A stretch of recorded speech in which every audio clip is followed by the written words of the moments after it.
Hello बच्चों, नमस्कार। Good morning. कैसे हैं सभी लोग? उम्मीद करता हूँ बहुत अच्छे होंगे। गुड मॉर्निंग, गुड मॉर्निंग सभी एनर्जेटिक लोगों को, उत्साहवान लोगों को, और आने वाले वर्दी धारक लोगों को। तो सही चल रही है भाई पढ़ाई सभी की? गुड मॉर्निंग, गुड मॉर्निंग, जय हिंद सभी को भाई। चैप्टर हमारा चल रहा है बच्चा एवरेज। 3 क्लास ऑलरेडी इसमें हो चुकी हैं, और मतलब काफ़ी अच्छा रिस्पॉन्स आप लोगों का चल रहा है इसमें। थोड़ी सी इसमें कैलकुलेशन बोल सकते हैं, क्योंकि जहाँ हमें एवरेज दिया होता है हम सम निकालते हैं, और फिर उसके बाद थोड़ी सी हमें मल्टीप्लिकेशन करनी पड़ती है। बाकी कॉन्सेप्ट आप देख रहे हो कि उतने ऐसे नहीं है अजीबोगरीब जो आपको समझने में परेशानी करे। ऐसे एक भी कॉन्सेप्ट आपको नहीं मिलेगा। बस हाँ, थोड़ा सा एक दो स्टेप एक्स्ट्रा मिलेंगे। तो ये थ्रू आउट द चैप्टर है, पूरे चैप्टर में यही है। आपको ऐसा लग, एवरेज चैप्टर का नाम ही है तो इसमें क्वेश्चंस भी एवरेज ही है ना। अच्छे क्वेश्चंस बहुत कम है इसमें। अच्छे यानी कि जो थोड़े से आपको परेशान करें, उनको मैं अच्छे क्वेश्चन बोलता हूँ। तो कल हमने वो पहेली वाले क्वेश्चंस किए थे बच्चे, तो उसको थोड़ा सा आगे बढ़ाते हैं। तो ये देखो, तो मुझे पूरा भरोसा है कि जो काम आपको मैंने कल दिया था, एक बार मुझे थम्स अप करके वो लोग बताओ, जो काम मैंने आपको कल दिया था वो आपने किया या नहीं। अब बहुत सारे तो सोच रहे होंगे कौन सा काम दिया था जी, पता ही नहीं है। तो सोचते रहो आप। जिनको मैंने काम दिया, जिन्होंने किया, तो बताओ मुझे थम्स अप करके। 11 संख्याओं का औसत 54 है, पहली चार का औसत 48 है, अगली चार का औसत पहली चार की तुलना में 25% ज्यादा है। नौवीं संख्या 11वीं से 8 अधिक है, और 10वीं संख्या 11वीं से 4 अधिक है। नौवीं और 10वीं का औसत बताओ क्या होगा? अरे वाह, बहुत सारे बच्चे। देख लो, जो लोगों ने नहीं किया ना वो काम जो मैंने दिया था, इतने सारे थम्स अप आ रहे हैं, और ये बहुत आगे निकल जाएंगे आपसे धीरे धीरे धीरे धीरे। मैं हर बार कहता हूँ ये बात कि स्पीड तो ज़्यादा नहीं होगी इनकी, लेकिन इनके कदम नहीं रुकेंगे, और जिसके कदम नहीं रुकते वो बहुत लंबी रेस जाता है। भाई 11 संख्याओं का औसत कितना है? 54। तो 11 का सम यानी कि योग कितना हो जाएगा? 11 × 54। 11 × 4 = 44। 11 × 5 = 55। 55 और 4 = 59। यानी कि 11 संख्याओं का योग सम हो जाएगा 594 हो जाएगा। अब कह रहा है कि पहली चार का औसत कितना है? 48। तो पहली चार का सम कितना हो जाएगा? आप कहेंगे 4 × 48, यानी कि 4 × 8 = 32 हासिल का 3, 4 × 4 = 16 और 3 = 19। तो बच्चे पहली चार का एवरेज अगर 32 है, 48 है, तो सम कितना होगा? 192। अब कह रहा है जो अगली चार हैं उनका औसत पहली चार की तुलना में 25% ज्यादा है। पहली चार की तुलना में पहली चार का एवरेज कितना? 48। तो उससे 25% ज्यादा। उससे क्या? 25% ज्यादा। तो भैया अगली चार का औसत कितना है? 48 का अगर मैं 25% ज्यादा करता हूं तो क्या मैं 125% करता हूं? भाई किसी भी संख्या को अगर मैं बोलूं कि ये 25% बढ़ा दो, तो वो कितने परसेंट हो जाएगी? हमेशा याद रखना, 100 में ऐड कर देते हैं। अगर उसने बोला 25% अधिक, मतलब 125%। कम कहता तो 100 में से माइनस कर देते। तो 48 का सॉरी, अगली चार का औसत पहली की तुलना में 25% ज्यादा है, तो 125% निकाल दो। तो 25 चौके 100, 25 पंजे 125, 4 से जाएगा 12 बार, और 12 पंजे 60। यानी कि अगली चार का एवरेज कितना है? 60। अगर अगली चार का एवरेज 60 है, तो अगली चार का योग कितना होगा? 4 × 60, यानी कि 240। कितना होगा बच्चा? 240। तो सवाल को फिर से पढ़ो। सवाल ने बोला कि 11 संख्याओं का औसत 54 है, मैंने योग निकाल दिया। अब कह रहा है इनमें से जो पहली चार है उनका औसत 48 है, तो पहली चार का सम निकाल दिया, 4 × 48। अब कह रहा है जो अगली चार है उनका औसत पहली चार से 25% ज्यादा है। तो पहली चार का 48 है, 25% ज्यादा यानी कि 125%। तो अगली चार का औसत है 60। तो योग कितना हो जाएगा, 4 गुणा 60 यानी कि 240। तो टोटल 4 और 4 कितनी हो गई, 8 संख्या। और 8 का सम कितना हो गया, 8 का योग कितना हो गया बच्चा। आप कहेंगे सर जोड़ दो, 9 और 4 13, 2 और 1 3 और 1 4। ये 432 हो गया। कितना हो गया, 432। ये 432 क्या है, ये 432 8 संख्याओं का योग है, 8 संख्याओं का सम है। लेकिन मेरे पास संख्या कितनी थी, टोटल 11। अरे भाई 11 संख्या थी और आप तो केवल 8 संख्याओं की ही बात किए हो सर। भाई टोटल तो 11 संख्या थी और आपने तो केवल 8 संख्याओं का योग निकाला, 4 और 4 8। अभी भी 3 संख्या बची हुई है, अभी भी 3 संख्या बची हुई है। तो अगर 3 संख्या बची हुई है तो भैया कौन कौन सी संख्या बची हुई है इसमें लिखेगा, 9वीं संख्या, 10वीं संख्या और 11वीं संख्या। 3 संख्या जो बची हुई है वो कौन कौन सी संख्या है, 9वीं संख्या, 10वीं संख्या और 11वीं संख्या। अगर मुझे इनका योग निकालना है, अगर मुझे 9वीं संख्या, 10वीं संख्या और 11वीं का सम निकालना है तो आप 594 में से 432 माइनस कर दो, यानी कि 11 संख्याओं के योग में से 8 का योग माइनस करोगे तो क्या मिलेगा बच्चा, 4 में से 2 गया 2, 9 में से 3 गया 6 और 5 में से 4 गया 1। तो भैया 9वीं, 10वीं और 11वीं का सम कितना मिल गया, 162 मिल गया। यस, कोई दिक्कत नहीं है, ओके। अब 9वीं, 10वीं और 11वीं संख्या को एक पहेली के रूप में दिया है, एक पजल के रूप में दिया है। उसने बोला है 9वीं संख्या जो है वो 11वीं से 8 ज्यादा है और 10वीं संख्या जो है वो 11वीं से 4 कम है। भैया यहां पर 9वीं संख्या ने और 10वीं संख्या ने मिलकर अपना कंपैरिजन किससे किया, 11वीं संख्या से। देखो 9वीं संख्या 11वीं से 8 ज्यादा है और 10वीं संख्या 11वीं से 4 ज्यादा है। तो क्या मैं 11वीं संख्या को कुछ मान लूं अपनी तरफ से, क्या मैं 11वीं संख्या को अपनी तरफ से कुछ मान लूं। आप कहेंगे मान लो सर, आपने 11वीं संख्या को अपनी तरफ से ए मान लिया, 11वीं संख्या को अपनी तरफ से ए मान लो। अब सवाल कहता है 9वीं संख्या 11वीं से 8 ज्यादा है। तो अगर 11वीं संख्या ए है तो 9वीं कितनी हो जाएगी, ए प्लस 8। कितनी हो जाएगी बच्चा, 9वीं संख्या ए प्लस 8। और सवाल कहता है जो 10वीं संख्या है वो 11वीं से 4 ज्यादा है। अगर 11वीं ए है तो 10वीं कितनी हो जाएगी, 4 ज्यादा यानी कि ए प्लस 4। जैसा सवाल ने बोला मैंने वैसा ही किया। मुझे पता चला 9वीं संख्या ने अपनी तुलना, अपना कंपैरिजन 11वीं से किया है और 10वीं संख्या ने भी अपनी तुलना, अपना कंपैरिजन 11वीं से किया है। 9वीं और 10वीं दोनों ने मिलकर 11वीं संख्या से अपना कंपैरिजन किया। तो मैंने 11वीं संख्या को ए मान लिया, फिर 9वीं संख्या 11वीं से 8 अधिक ए प्लस 8, 10वीं संख्या 11वीं से 4 अधिक ए प्लस 4। बस अगर आप इन तीनों को जोड़ते हो तो 162 के बराबर होना चाहिए। 3a प्लस 8 और 4 12 बराबर 162। यहां से हम कहेंगे 3a बराबर कितना आ गया, 162 में से 12 माइनस कर दो, ये आ जाएगा 150। a बराबर कितना हो जाएगा, 150 बटा 3, 50। ए की वैल्यू कितनी आ गई, 50। अब ए की वैल्यू 50 आ गई, बस फिर तो किसी की भी वैल्यू निकाल दो। आप कहेंगे सर ए प्लस 8 कितना हो जाएगा, 50 प्लस 8 यानी कि 58।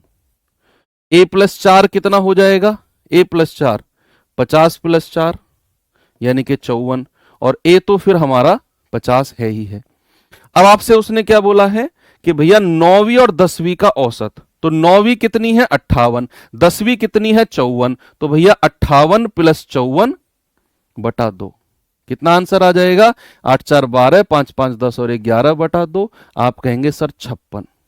तो 9वीं और 10वीं का एवरेज कितना आ गया, 56, यानी कि ऑप्शन नंबर सी। ये बहुत महंगे सवाल हैं जो आप आज कर रहे हो, बहुत इंपॉर्टेंट सवाल हैं। अब आपके छोटे छोटे डाउट जो क्वेश्चन कमेंट में मैं देख पा रहा हूं, इस क्वेश्चन में मैं उनको आंसर देना शुरू करता हूं।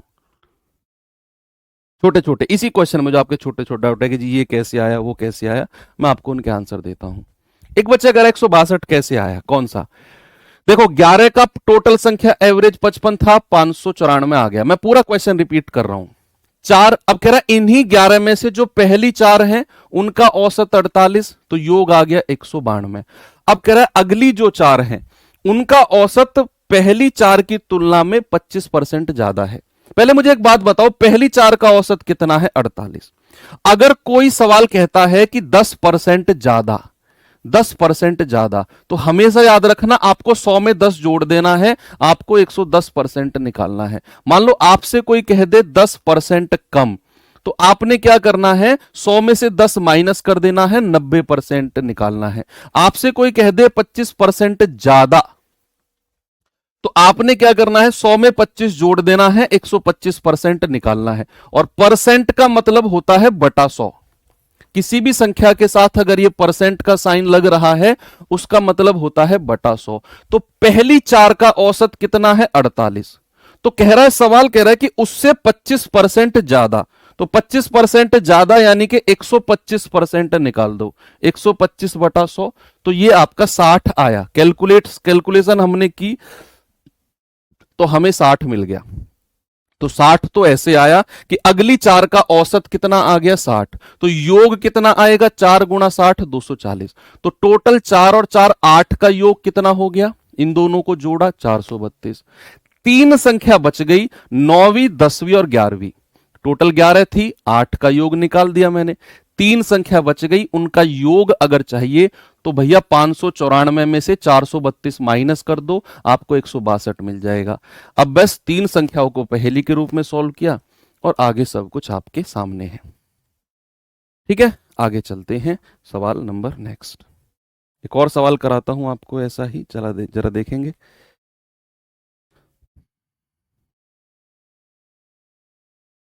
बताओ भाई जल्दी से इसका जवाब।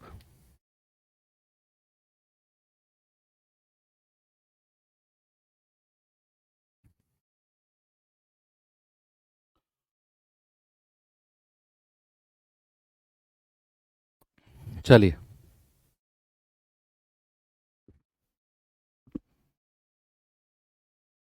कह रहा 12 संख्याओं का औसत 55.5 है। पहली चार का औसत 53.4, अगली चार का औसत 54.6। कह रहा 10वीं संख्या 9वीं से 3 अधिक है, लेकिन वही 10वीं संख्या 11वीं और 12वीं संख्या से क्रम से 2 और 3 कम है। यहां चार संख्याएं हैं जो अननोन है। कह रहा 10वीं और 12वीं का औसत क्या होगा?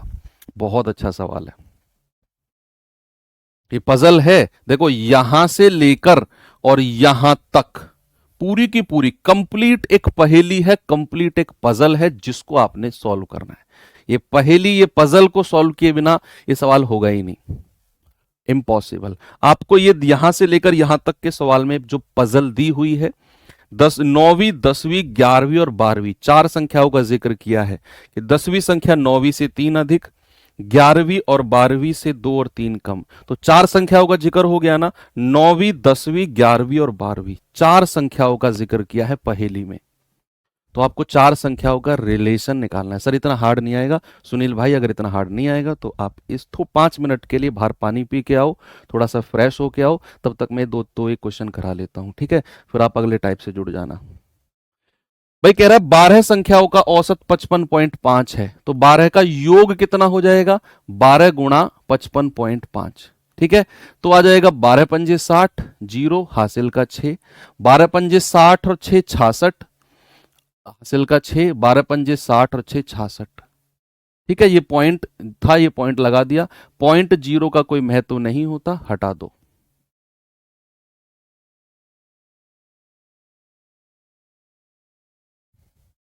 ठीक है, हो गया।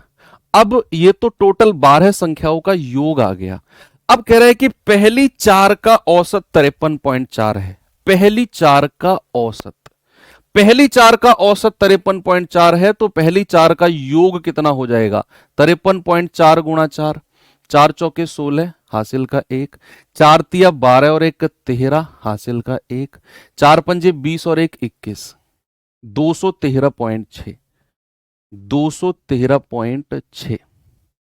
ओके, अब कह रहा है कि अगली चार का औसत 54.6 है, तो अगली चार का योग कितना हो जाएगा? तो 4×6 = 24, हासिल का 2, 4×4 = 16, 2×18, हासिल का 1, 4×5 = 20 और 1×21, 216। भैया संख्या तो मेरे पास 12 थी, लेकिन मैंने तो 4 और 4 8 का ही योग निकाला है। 8 का ही योग कितना आ गया? दोनों को जोड़ो, 6 और 4 10, 8 3 11 और 1 12, 1 2 3, 2 और 2 4, 432.0, यानी कि 432 ही हम रखेंगे। तो जो अगली चार संख्या बची उनका योग आ गया। हमें अगर निकालना है कौन कौन सी संख्या है, वो 9वीं 10वीं 11वीं और 12वीं, जिनका उसने जिक्र किया। तो 9वीं 10वीं 11वीं और 12वीं, अगर मुझे इनका योग निकालना है, सम निकालना है, तो मैं क्या करूंगा? 12 के योग में से मैं 8 का योग माइनस कर दूंगा। तो 6 में से 2 गया 4, और 6 में से 3 गया 3, और 6 में से 4 गया 2। तो भैया ये जो चार संख्या है इनका योग कितना आ गया? 234। आपने 666 में से 432 माइनस कर दिया। ओके, ठीक है। अब इन चार संख्याओं को एक पजल के रूप में बताया उसने। उसने कहा 10वीं संख्या 9वीं से 3 ज्यादा है, 10वीं संख्या 9वीं से 3 ज्यादा है, और 11वीं और 12वीं से 2 और 3 कम है। अगर मैं 10वीं संख्या को कुछ मान लू, सपोज अगर मैं 10वीं संख्या को अपनी तरफ से ए मान लिया, मैंने 10वीं संख्या को ए मान लिया। ज्यादातर जिक्र 10वीं संख्या का ही हो रहा है। 10वीं संख्या जो है वो 9वीं से 3 अधिक है, 9वीं से। तो क्या मैं इस बात को अगर उल्टा बोलूं, कल जो मैंने आपको सिखाया था, कल जो मैंने आपको सिखाया था कि 10वीं संख्या 9वीं से 3 अधिक है, इस बात को रिवर्स बोलो कि जो 9वीं संख्या होगी वो 10वीं से 3 कम हो जाएगी। भाई देखो, 10वीं संख्या 9वीं से 3 ज्यादा है, यानी कि 9वीं संख्या रही होगी उससे 3 ज्यादा 10वीं संख्या है। अब रिवर्स बोलो कि जो 9वीं संख्या है वो 10वीं से 3 कम हो जाएगी, यानी कि 10वीं से 3 कम कर दो 9वीं संख्या को, a-3, ये 9वीं संख्या आ गई। आगे चलो, अब कह रहा है कि यही 10वीं संख्या 11वीं और 12वीं से क्रम से 2 और 3 कम है। तो 11वीं संख्या जो है 10वीं से 2 ज्यादा हो जाएगी, यानी कि a+2 हो जाएगी, और 12वीं संख्या 3 ज्यादा हो जाएगी, a+3 हो जाएगी। भाई उसने ऐसा ही तो बोला कि जो 10वीं संख्या है वो 11वीं से तो 2 कम है, और यही 10वीं संख्या 12वीं से 3 कम है। तो 11वीं संख्या तो 2 ज्यादा हो जाएगी इससे, और 12वीं संख्या 3 ज्यादा हो जाएगी इससे। तो a+2 और a+3, इन सबको जोड़ा तो मुझे किसके बराबर मिलना चाहिए? 234 के बराबर। 2 3 4 जोड़ेंगे, 1 2 3 4 4a, 3 से 3 कट गया, बचा कितना? प्लस का 2 बराबर 234। ये 2 उधर जाकर माइनस हो जाएगा, तो 4a कितना बचेगा? 232। तो 4 से कटेगा, 4 पंजे 20, 3 4 अट्ठे 32। तो a बराबर कितना आ गया? 58। उसने आपसे क्या बोला है? उसने बोला है 10वीं और 12वीं का औसत। 10वीं और 12वीं का, 10वीं को तो आपने a माना और 12वीं को a+3, तो a कितना आ गया? 58, और a+3 कितना आ गया? 58 + 3 61। तो आपने इन दोनों का एवरेज निकालना है। तो 58 + 61 बटा 2, 8 और 1 9, 6 और 5 11, ये जाएगा 2 पंजे 10, 1 2 नाम 18, 2 पंजे 10, 59.5, यानी कि ऑप्शन नंबर ए मेरा बिल्कुल सही है। और ये एक अच्छा सवाल है। बच्चे, आप लोग बच्चे हो, जो मैं कहूं उसे थोड़ा सा गौर से सुनना। आप लोग पता है क्या है, आप लोग जजमेंटल हो जाते हो। जजमेंटल यानी कि आप लोगों को कोई क्वेश्चन अगर थोड़ा सा हार्ड दिखे ना, तो आप कहते हो ये एग्जाम में नहीं आएगा। आपको किसी क्वेश्चन में थोड़ा सा कैलकुलेशन ज्यादा दिख जाए, ये क्वेश्चन एग्जाम में कैसे होगा, इतना टाइम नहीं मिलता है। जजमेंटल यानी कि आप जिस स्टेज पर आज सीख रहे हो, आप जजमेंटल होकर आप इसका अपने हिसाब से आइडिया लगाकर सीधा एग्जाम हॉल में जाके बैठ जाते हो कि ये यहां पे एग्जाम हॉल में। अरे भैया, एग्जाम हॉल में बैठने में आपका बहुत समय है, अभी बहुत समय। और मैं हमेशा कहता हूं जो चीज आपको क्लास में सिखाई जाती है जरूरी नहीं है कि हर चीज आपके एग्जाम में आए। बहुत सारी चीजें आपको आपकी मानसिक स्तर, आपकी जो मेंटल प्रेशर है उसको डेवलप करने के लिए, मेंटल प्रेशर को कम करने के लिए, मानसिक जो आपका तनाव है उसको कम करने के लिए, आपको मजबूत बनाने के लिए कराई जाती हैं। कि यहाँ पर अगर मैं थोड़ी सी कैलकुलेशन आपको ज़्यादा कराऊंगा और मैं रेगुलर बेसिस पर थोड़ी थोड़ी थोड़ी थोड़ी कराता रहूंगा तो एक दिन मेरा स्टूडेंट इस कैलकुलेशन से डरना बंद कर देगा और उसको ये चीज़ एक हैबिट के रूप में लगने लगेगी। मैं आपको आसान क्वेश्चन कराऊं, एग्जाम में थोड़ा अच्छे लेवल का आ जाए, आप डर जाओगे। लेकिन मैं यहीं पर आपको थोड़े थोड़े थोड़े थोड़े कैलकुलेटिव क्वेश्चन रोज बेसिस पे कराता जाऊं तो मेरा स्टूडेंट एग्जाम में बैठ के हंसेगा, अरे इससे हार्ड क्वेश्चन तो हम अपना करके आए हैं क्लास में। ये मेरा मोटिव है ना। तो आप उस चीज को एक पॉजिटिव रूप में लिया करो आगे से। ओके, अभी शुरुआत है, हम सीख रहे हैं। जो चीज आपको नहीं पता मैं हूं आपको बताने के लिए, टेंशन लेने की जरूरत बिल्कुल नहीं है। टाइप होता है यहां पर खत्म और एक आसान सा टाइप अब हम शुरू करते हैं। बिल्कुल आसान सा, बहुत ही, मैं कहूंगा चौथी पांचवी क्लास वाला बच्चा भी इसे कर देगा अगर उसने ये देख लिया तो। पांचवी क्लास का बच्चा भी 100% गारंटी ले रहा हूं, देखना बस आप। अब सवाल क्या है कि, सॉरी, कॉन्सेप्ट क्या है। मान लो मैं यहां पर कोई संख्या लिख रहा हूं, मैंने लिखा 10, 12, 8, 4 और 6, और मुझे बताओ इनका एवरेज क्या होगा जल्दी से। बहुत ज्यादा स्पीड होनी चाहिए आपकी, इतनी स्पीड होनी चाहिए कि अगर किसी में आपका धक्का लग जाए ना तो बहुत दूर जाके पड़े हो। इतनी स्पीड होनी चाहिए इस सवाल में आपकी सॉल्व करने की। भैया 10, 12, 8, 4 और 6 का एवरेज मुझे बताओ क्या होगा। आप कहेंगे सर सबको जोड़ दो और जोड़कर जितनी संख्या है आप उससे डिवाइड कर दो। आप कहेंगे 10, 12, 22, 8, 30, 4, 34, 40/5, यानी कि एवरेज आ गया कितना, 8 आ गया। भैया एवरेज मैं यहां पर लिख रहा हूं तो एवरेज कितना होगा। आप कहेंगे सर सबको जोड़ा है तो 40 और संख्याएं हैं 5, सर 8 मेरा एवरेज आ गया। कितना है, 8 मेरा एवरेज। बहुत तेज भाग रहे हो तुम, कम कम कम यार, तुम तो मुझ में ही धक्का मार दोगे, फिर काम कैसे चलेगा। सुनो, अब मैं क्या कर रहा हूं, मैं इस हर संख्या में ना 2 ऐड कर रहा हूं। इसमें भी 2 ऐड कर दिया, इसमें भी 2 ऐड कर दिया, इसमें भी 2 ऐड कर दिया, इसमें भी 2 ऐड कर दिया, इसमें भी 2 ऐड कर दिया। अब मुझे बताओ एवरेज कितना होगा, और आपसे जल्दी जवाब देने वाला हूं मैं। एवरेज होगा 10, लिख दिया मैंने, एवरेज 10 होगा। मुझसे जल्दी आप आंसर दे ही नहीं सकते।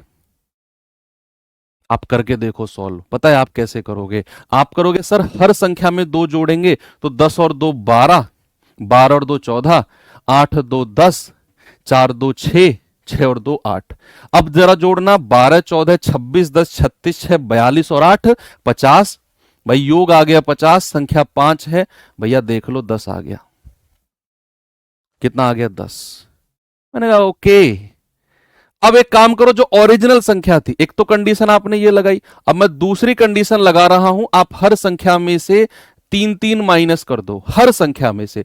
इसमें से भी 3 माइनस, इसमें से भी 3, इसमें से भी 3, इसमें से भी 3। ओरिजिनल में से, व्हाइट कलर वाले में से नहीं, ओरिजिनल में से 3 3 माइनस कर दो। तो आप कहेंगे 10 में से 3 गया 7। मैं आपसे पहले आंसर दे रहा हूं, आंसर आ गया 5। मेरा आंसर 5 है। आपसे पहले आंसर दे दिया, मेरा उत्तर 5 है। आप कैलकुलेट करो, 10 में से 3 गया 7, 12 में से 3 गया 9, 8 में से 3 गया 5, 4 में से 3 गया 1, 6 में से 3 गया 3। 9 और 7 16, 5 21, एक 22, 3 25 और संख्याएं हैं 5। डिवाइड करेंगे आपको 5 मिलेगा। सर ये कैसे संभव हो रहा है, ये पॉसिबल कैसे हो रहा है सर। भाई आप एक काम और कर लो, आप हर संख्या को 2 से एक बार डिवाइड करके और देख लो। क्या करो, हर संख्या को डिवाइड बाई 2 कर दो। इसे भी डिवाइड बाई 2, इसे भी डिवाइड बाई 2, इसे भी डिवाइड बाई 2, इसे भी डिवाइड बाई 2, इसे भी डिवाइड बाई 2। तो अगर आप इसको 10 को 2 से भाग दोगे 5 आएगा, 12 को 2 से भाग दोगे 6 आएगा, 8 को 2 से भाग दोगे 4 आएगा, 4 को 2 से भाग दोगे 2 आएगा, 6 को 2 से भाग दोगे 3 आएगा। तो आपका आंसर भी 4 आ जाएगा। आपसे पहले उत्तर दे दिया मैंने, करके देख लो। नहीं तो आप कहोगे कि सर 6 और 5 11, 4 15 2 17, 17 और 3 20, 20/5। अरे सर ये तो 4 आ गया, ये कैसे पॉसिबल हो रहा है सर? इतनी जल्दी आप आंसर कैसे दे रहे हो? आप रट के आए हो क्या? नहीं, रट के नहीं आया भैया, ये कॉन्सेप्ट है कि आपके पास कुछ गिवन नंबर्स हैं, आपके पास कुछ गिवन नंबर्स हैं, उनका एवरेज है कुछ, मान लिया आपने 8। अगर आप प्रत्येक संख्या में कुछ जोड़ रहे हो, बच्चे मैंने क्या बोला कि आप अगर प्रत्येक संख्या में कुछ जोड़ रहे हो, 2 2 2 2 2, हर संख्या में आपने 2 2 2 2 जोड़ा, तो एवरेज में भी 2 ही जोड़ेगा। कितना हो गया? 8 और 2 10। अगली बारी में आपने क्या किया? हर संख्या में से आपने 3 3 3 3 3 3 माइनस किया। इक्वल संख्या माइनस होनी चाहिए। हर संख्या में से 3 3 3 3 3 3 3 3 माइनस किया, तो मैंने क्या किया? मैंने औसत में से भी 3 माइनस कर दिया, 8 में से 3 माइनस किया, 5 आ गया। और यहां तक ही कहानी नहीं रुकी, आपने हर संख्या में डिवाइड बाई 2 कर दिया। आपने हर संख्या में divide by 2, divide by 2, divide by 2, divide by 2, आपका औसत भी 8/2 यानी कि 4 हो गया। और ये कॉन्सेप्ट यहां से क्या निकल के आया कि अगर आप प्रत्येक संख्या में कुछ जोड़ो, प्रत्येक संख्या में कुछ घटाओ, प्रत्येक संख्या में कुछ भी डिवाइड करो, इक्वल संख्या होनी चाहिए बस। वो डिवाइड बाई 2 नहीं, आप डिवाइड बाई 3 करोगे, डिवाइड बाई 4 करोगे, कुछ करो, औसत में भी वही होगा। कंडीशन है प्रत्येक संख्या में गुणा, भाग, प्लस, माइनस, मतलब कुछ भी आप करो, औसत में भी वही होगा।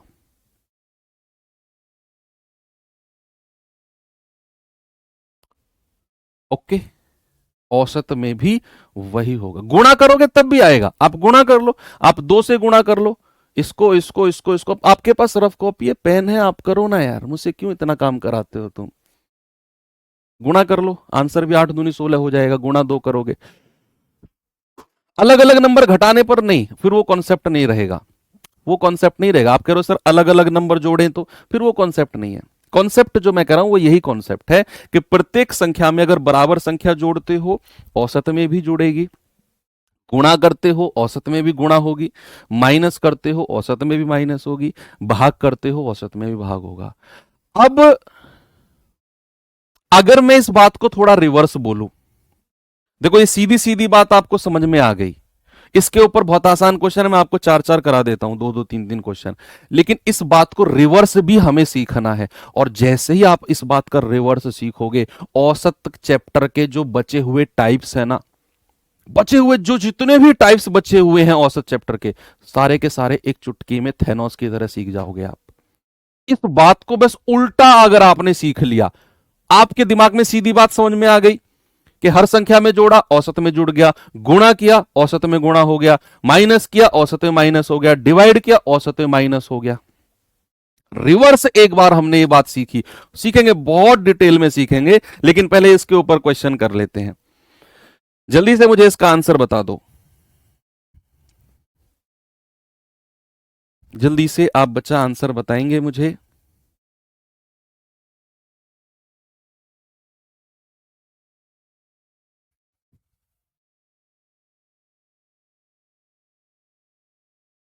जल्दी से बच्चे बताओ उत्तर।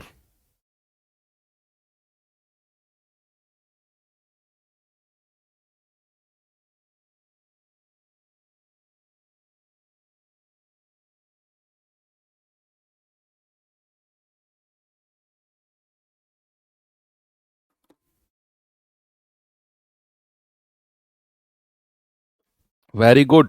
19 संख्याओं का औसत 31 है। ये वर्ड देखो, प्रत्येक संख्या में क्या जोड़ा जाए कि सभी का औसत 39 हो जाए। भाई और एवरेज, पुराना एवरेज कितना था? 31।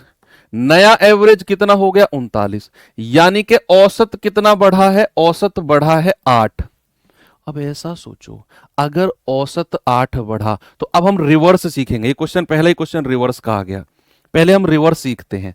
आप ऐसा सीखो, अगर औसत 8 से 10 हुआ, अगर अगर औसत 8 से 10 हुआ, मतलब जितनी भी संख्याएं रही होंगी सब में +2 +2 +2 हुआ होगा, तभी औसत 8 से 10 हुआ है। ये रिवर्स मैं सिखा रहा हूं। मान लो अगर औसत आपका 8 से 5 हुआ है, तो कितना माइनस हुआ है? आप कहेंगे सर 3 माइनस हुआ है, मतलब जितनी भी संख्याएं रही होंगी सब में -3 -3 -3 हुआ होगा। अगर औसत 8 से 4 हुआ, यानी कि डिवाइडेड बाई 2 हुआ, तो जितनी भी संख्याएं रही होंगी सब में डिवाइड बाई टू रहा होगा। ये उल्टा समझना है। आप कहेंगे सर बात तो वही है, उल्टा क्या है इसमें? अरे भैया अभी आपको ये ऐसा लग रहा है, जब मैं सवाल पे आऊंगा ना अगले टाइप पे, आपको कि अच्छा सर रिवर्स, इसीलिए जोर दे रहे थे आप रिवर्स सीखने पे। ध्यान रखना, इस बात को याद दिलाऊंगा आपको मैं वहां रिवर्स वाली बात।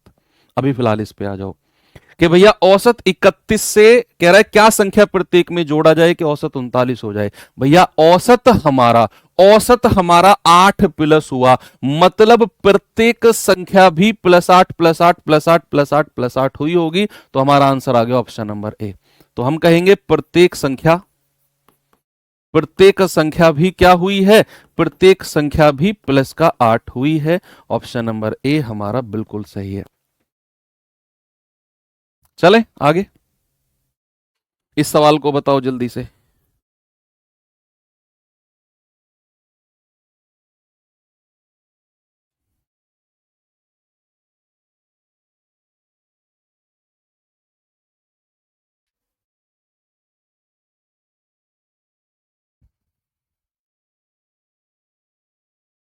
सवाल है 8 संख्याओं का औसत कितना है? 12।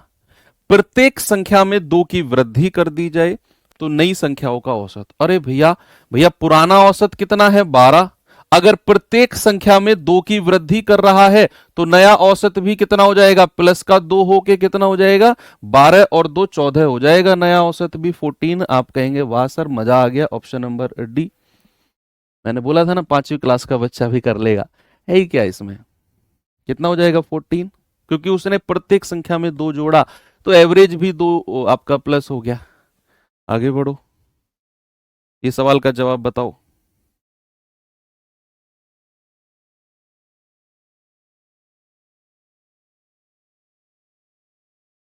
बताओ बताओ बताओ बताओ बताओ।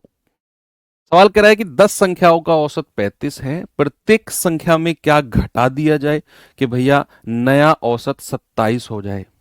प्रत्येक संख्या में क्या घटा दिया जाए? 10 संख्याओं का एवरेज कितना है? आप कहेंगे सर एवरेज है 35। कह रहा है भाई साहब क्या मैं घटा दूं कि एवरेज 27 हो जाए? यानी कि आपको -8 एवरेज हुआ है। एवरेज कितना हुआ है? -8। मतलब आपको प्रत्येक संख्या में से 8 घटाना पड़ेगा। आप कहेंगे ओके सर, प्रत्येक संख्या में से भी आपको 8 माइनस करना पड़ेगा,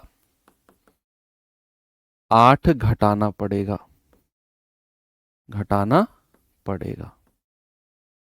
तो आंसर कितना हो जाएगा? आप कहेंगे ऑप्शन नंबर बी मेरा बिल्कुल सही है। आगे चले, चलो लास्ट क्वेश्चन करो, फिर मैं टाइप चेंज करता हूं और अगले टाइप में फिर आपको मैं कॉन्सेप्ट सिखाऊंगा। थोड़ा सा बड़ा कॉन्सेप्ट होगा, लेकिन समझ गए 100% समझ जाओगे। सवाल में अप्लाई करना मैं सिखाऊंगा, जीवन भर याद रखोगे कि सर कुछ कॉन्सेप्ट सिखाया था। जीवन भर मत याद रखना, सिलेक्शन तक रखना बस, उसके बाद ये मैथ रीजनिंग पेजनिंग सब खत्म हो जाएगी, आप अपनी जॉब पर बिजी हो जाओगे। सवाल है 17 संख्याओं का औसत 47 है, प्रत्येक संख्या को 6 से गुणा किया तो नया औसत क्या हो जाएगा? बताओ। 17 संख्याओं का औसत 47 है, अगर मैं ईच नंबर को मल्टीप्लाई बाई 6 करता हूं तो मेरा नया एवरेज क्या होगा? आप कहेंगे सर एवरेज भी मल्टीप्लाई बाई 6 हो जाएगा। अरे हाँ भैया, पुराना औसत कितना है? पुराना औसत 47 है। पुराना औसत कितना है? 47। नया औसत भी आपका मल्टीप्लाई बाई 6 कर दो तो 47 इंटू 6, 6 सत्ते 42, 6 चौक 24 और 4 28, यानी कि 282। ये लो, हो गया रिलैक्स दिमाग जो पीछे के पिछले वाले टाइप में हैंग हो गया था, अब रिलैक्स हो गया वो।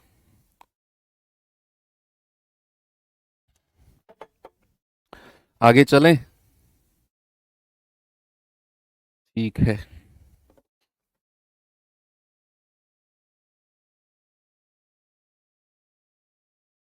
चलो अब हम अपने अगले टाइप की तरफ चलते हैं, टाइप नंबर 6।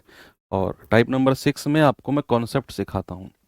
अगले 10 से 12 मिनट कुर्सी की पेटी बांध लो और पेन को साइड में रख दो, दोनों हाथ ऐसे लगा लो चिन पे और बड़े गौर से देखना। बहुत इंपॉर्टेंट चीज बताऊंगा, बिल्कुल देसी अंदाज में सीखेंगे, ऐसा नहीं बुक की लैंग्वेज, प्रैक्टिकल आपके आस पड़ोस की लैंग्वेज में, आपको जो जो रेगुलर लैंग्वेज में बात करते हो, सीखते हो, सुनते हो, उसी लैंग्वेज में आप मैं बताने वाला हूँ। सर हम तो बहुत ही ज़्यादा बेकार लैंग्वेज में बात करते हैं, उसमें नहीं बता पाऊंगा। मतलब समझो आप मेरी बात को। आप ऐसा मानो कि ये कोई क्लासरूम है, ये कोई क्लासरूम है। इस क्लासरूम में मान लो 4 लोग बैठे हुए हैं,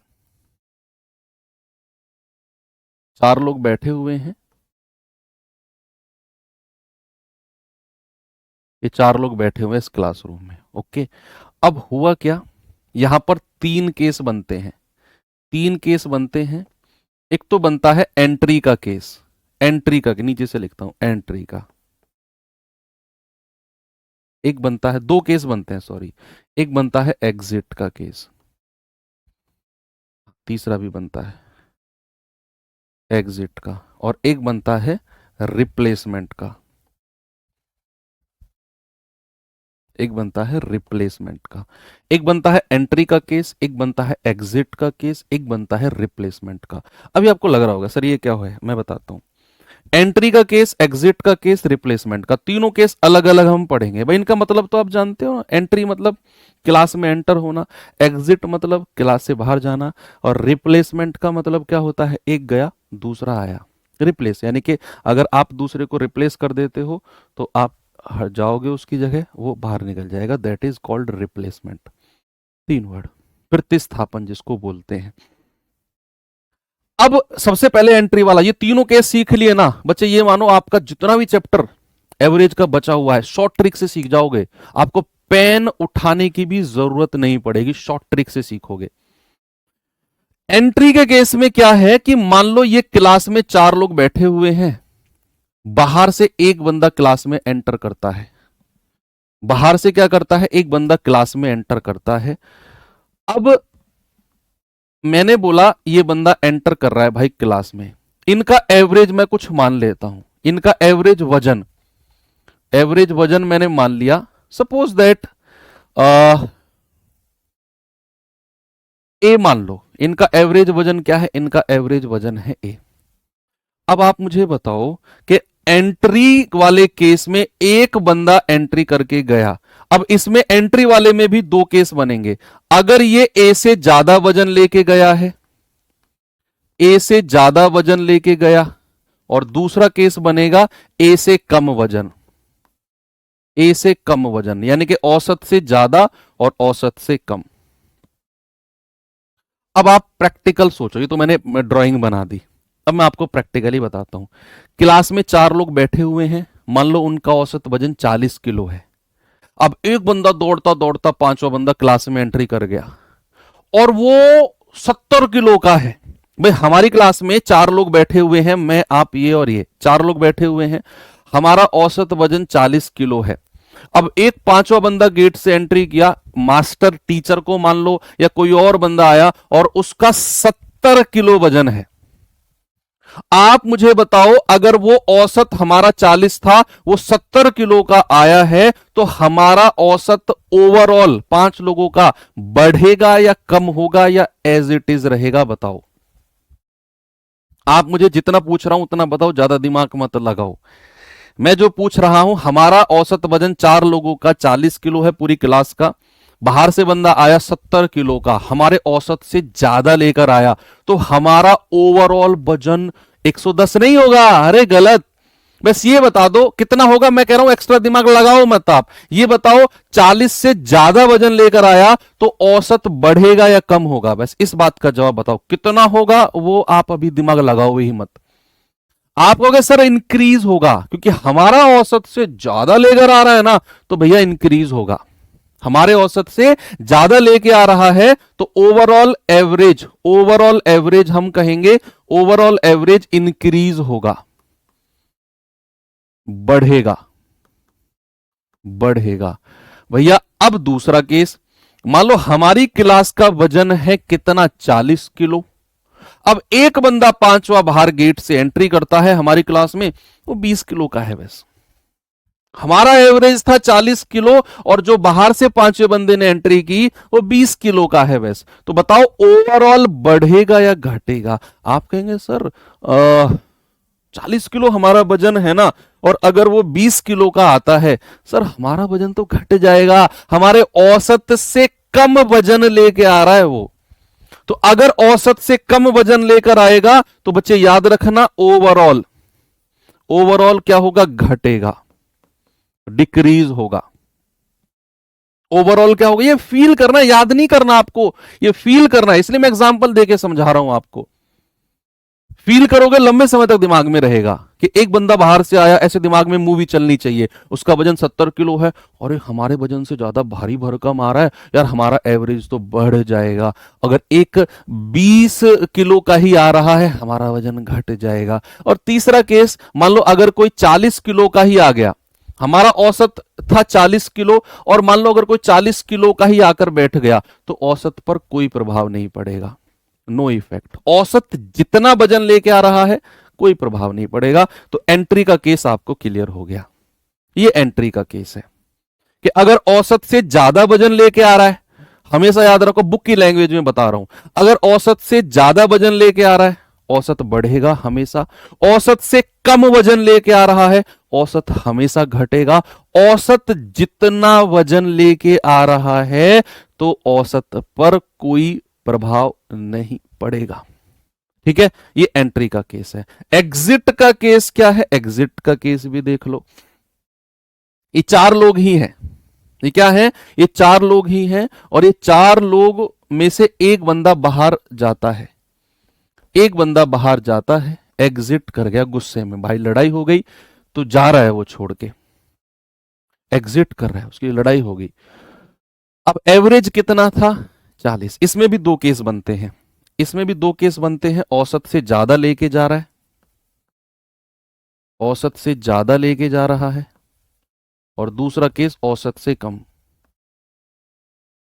औसत से कम। फील करनी है इस बात को। हालांकि ये इसका रिवर्स होता है, आप इसका रिवर्स भी डायरेक्ट याद रख सकते हो। तो इसका रिवर्स होता है कि अगर एग्जिट वाले केस में, अगर कोई बंदा क्लास छोड़ के जा रहा है, तो अगर वो औसत से ज्यादा लेके जा रहा है तो ओवरऑल औसत कम होगा, और अगर औसत से कम लेके जा रहा है तो ओवरऑल औसत बढ़ेगा। ये रिवर्स एग्जिट के केस में उल्टा होता है। ऐसे याद रखो, चार लोग हैं, एक बंदा बाहर गया छोड़ के क्लास को।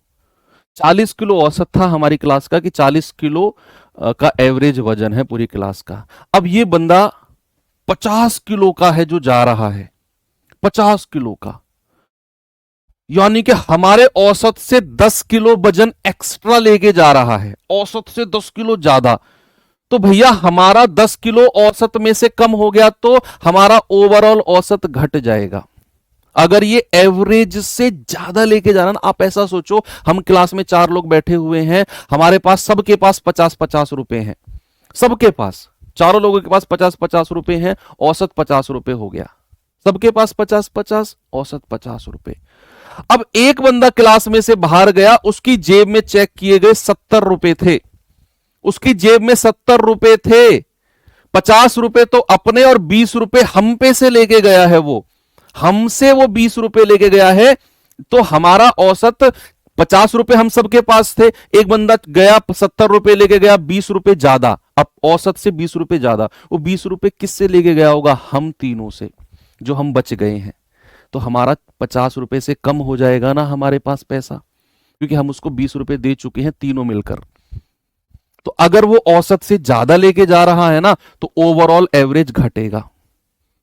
ओवरऑल एवरेज क्या होगा? ओवरऑल एवरेज घटेगा अगर औसत से ज्यादा, क्योंकि भैया हमारा पेट काट के ले जा रहा है, वो ऐसे बोलते हैं ना, पेट काट के ले गया, तो पेट काट के ले जा रहा है यानी कि हमारे पास जो था उसमें से भी ले गया, वो औसत से ज्यादा अगर लेके जा रहा है।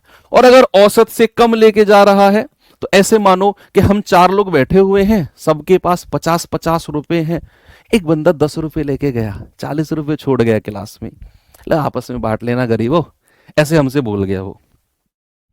10 रुपए क्लास से बाहर लेके गया और हमसे बोल गया कि भैया 40 रुपए छोड़ के जा रहा हूं, गरीबों आपस में बांट लेना इनको। तो हमारे पास 50 रुपए तो पहले ही थे और उसके 40 रुपए को हमने आपस में बांट लिया। तो अगर वो औसत से कम लेके जा रहा है, बाकी पैसे को क्लास में छोड़ के जा रहा है, तो हमारा औसत क्या हो जाएगा, बढ़ जाएगा। तो औसत से कम अगर लेके जा रहा है तो बच्चा हम कहेंगे कि ओवरऑल एवरेज क्या होगा, ओवरऑल एवरेज बढ़ेगा। ओवरऑल एवरेज क्या होगा मेरे भाई, ओवरऑल एवरेज इंक्रीज होगा। इसी तरीके से याद रखना, जीवन में कभी नहीं भूलोगे आप, 100% गारंटी ले रहा हूं।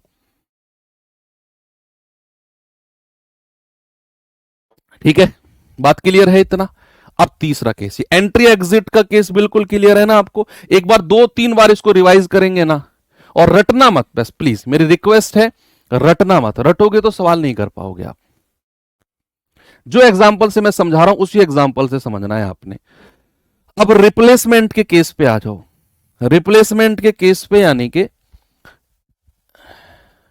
एक बंदा गया और दूसरा वह आया, that is called replacement case. एक बंदा बाहर गया, दूसरा वापस आया। अब ऐसा सोचो, यहां भी 2 केस बनेंगे, औसत से कम, जाने वाला औसत से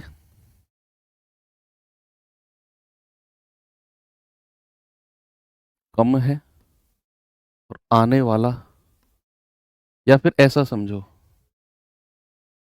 जाने वाले का वजन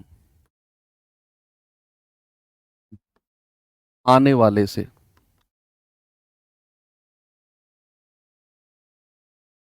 ज्यादा है और कम है। 2 ही केस बन सकते हैं भाई। अब मैं आपको समझाता हूं, मैंने लिखा है, अब मैं समझाता हूं आपको। 4 लोग हम क्लास में बैठे हुए हैं, एक बंदा गया, दूसरा आया, संख्या तो सेम है, यस और नो। भाई 4 लोग बैठे हुए हैं, एक गया, दूसरा आया, संख्या तो नहीं चेंज हुई, 4 की 4 रहेगी। लेकिन अब हम चारों का पहले जो 4 थे, हमारा वजन कितना था, बोलो, आप बोलो, हाँ कितना था, आप कहेंगे सर 40 किलो वजन था हमारा। अब एक बंदा जो जाने वाला है, जो जाने वाला है वो आने वाले से ज्यादा वजन लेके गया। आप ऐसा सोचो, इस चीज को यहां से हटा दो, आप कंफ्यूज हो जाओगे, मैं आपको बिल्कुल प्रैक्टिकल में समझाता हूं। आप ऐसे समझो एग्जाम्पल के साथ ही, कि जाने वाले का वजन, हमारा एवरेज कितना था, हमारा एवरेज था, इसको मैं एग्जाम्पल से समझाऊंगा तभी समझ में आएगा। एवरेज था 40 किलो, जाने वाले का वजन, जाने वाले का जो वजन है वो 50 किलो है, और आने वाले का वजन, आने वाले का जो वजन है वो 70 किलो है। बताओ ओवरऑल एवरेज बढ़ेगा या कम होगा, सोच समझ के बताना, सोच समझ के बताना। मैंने क्या बोला, एवरेज है क्लास का 40, रिप्लेसमेंट का केस है, एक गया दूसरा आया, तो जाने वाला जो है वो 50 किलो का गया, आने वाला 70 किलो का आ गया, आने वाला 70 किलो का आ गया, यानी कि जाने वाले से ज्यादा वजन लेकर आ गया वो। बताओ ओवरऑल एवरेज घटेगा या बढ़ेगा। आप कहेंगे सर ज्यादा वजन लेके आ रहा है ना, 50 किलो का गया 70 किलो का आ गया, तो ओवरऑल एवरेज बढ़ेगा। ओवरऑल एवरेज क्या होगा, ओवरऑल बढ़ेगा। और इसका उल्टा अगर हम कहें कि जाने वाला, सपोज मैंने आपसे बोला कि जाने वाला 100 किलो का गया है और आने वाला 20 किलो का ही आया है, यानी कि जो गया है छोड़कर वो 100 किलो का था और जो आया है वो केवल 20 किलो का है। तो एवरेज घटेगा या बढ़ेगा, average, overall average, overall average आप कहेंगे सर घटेगा। अब आप कहेंगे सर ये सब तो ठीक है, जो आपने समझाया आ गया समझ में, एग्जिट का केस भी समझ में आ गया, एंट्री का केस भी समझ में आ गया, रिप्लेसमेंट का भी आ गया, सर इसे सवाल में अप्लाई कैसे करेंगे, हमें कैसे पता चलेगा कि कौन सा एंट्री का केस है, कौन सा एग्जिट का है, कौन सा रिप्लेसमेंट का है? भाई बिल्कुल भी टेंशन मत लो, अब तक की चीजें समझ में आई, आगे भी आएंगी। हर सवाल में वो बोलेगा आपसे कि भैया क्लास में से एक बंदा बाहर गया तो एग्जिट का केस, सवाल में बोलेगा कि क्लास में एक बंदा बाहर से आया तो एंट्री का केस, और सवाल में वो बोलेगा कि एक गया और दूसरा आया, एक गया दूसरा आया तो रिप्लेसमेंट का केस। इनके अलावा और कोई केस बनता ही नहीं है। बहुत अच्छे अच्छे सवालों में मैं आपको लगा के दिखाऊंगा, और इसी को ही बोलते हैं विचलन विधि, डेविएशन मेथड। मैंने आपको क्लास के शुरू में बोला था ना कि डेविएशन मेथड की एक जगह हमें जरूरत पड़ेगी, इसी को हम डेविएशन मेथड बोलते हैं, विचलन विधि। तो ट्री को बनाने तो बना लो, ट्री बना लो, आराम से बना लो।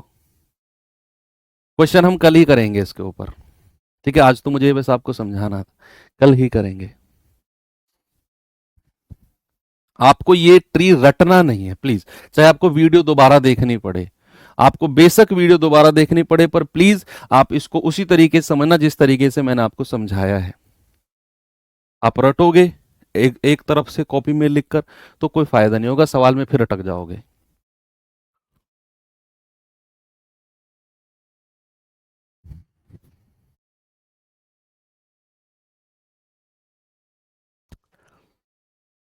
ठीक है भैया, तो ओके, तो आप ये नोट कर लेना बाकी। और एक क्वेश्चन मैं आपको होमवर्क दे के जा रहा हूं, इसे आप करना खुद से, ट्राई करना यही तरीका लगाने की जो मैंने आज पढ़ाया आपको सेम। देखो 6 दोस्त का एवरेज 144 है, 150 सेंटीमीटर वाला समूह छोड़कर गया, एग्जिट वाला केस है, तो नया औसत क्या होगा? कितना किलो ज्यादा लेके गया है, वो औसत से ज्यादा लेके गया है तो भैया औसत घटेगा, बचे हुए लोगों का औसत से कम लेके गया है तो बचे हुए का औसत बढ़ेगा। 144 औसत था, 150 लेके गया, भाई साहब ये तो एग्जिट का केस है, समूह छोड़ के गया और औसत से ज्यादा लेके गया। अगर औसत से ज्यादा लेके गया है तो ओवरऑल कम होगा। तो भैया कितना ज्यादा लेके गया है? 6, और 6 दोस्त थे, एक बाहर चला गया, अब कितने बचे हैं? 5। तो 6 औसत ज्यादा लेके गया है, 6 किलो ज्यादा, और भैया ये कितने लोगों से छीन कर लेके गया है? छीन के लेके जाएगा ना, जब 144 एवरेज था 150 लेकर गया, तो छीन कर लेके गया है 6 किलो। तो कितने लोगों से छीन के लेकर गया है? 6 दोस्त थे, एक छीन कर लेकर गया 5 लोगों से, तो ये आ जाएगा 1.2, 1.2 किलो औसत एवरेज कम हो जाएगा सबका। तो आप कहेंगे सर 144 पहले था, उसमें से 1.2 माइनस कर दो, सर 142.8 कहीं ऑप्शन में होगा, देख लो भाई, बिना पेन के उड़ा दोगे सवालों को। तो इस सवाल मैंने HW फिर भी होमवर्क दे रहा हूं मैं, आप इसको खुद से ट्राई करना, दिमाग लगाना इसमें खुद से। बहुत कल की क्लास बहुत इंटरेस्टिंग होने वाली है, बहुत मजा आपको आने वाला है, तो कल जरूर इसका रिवीजन करके आना। थैंक यू, बाय बाय, जय हिंद।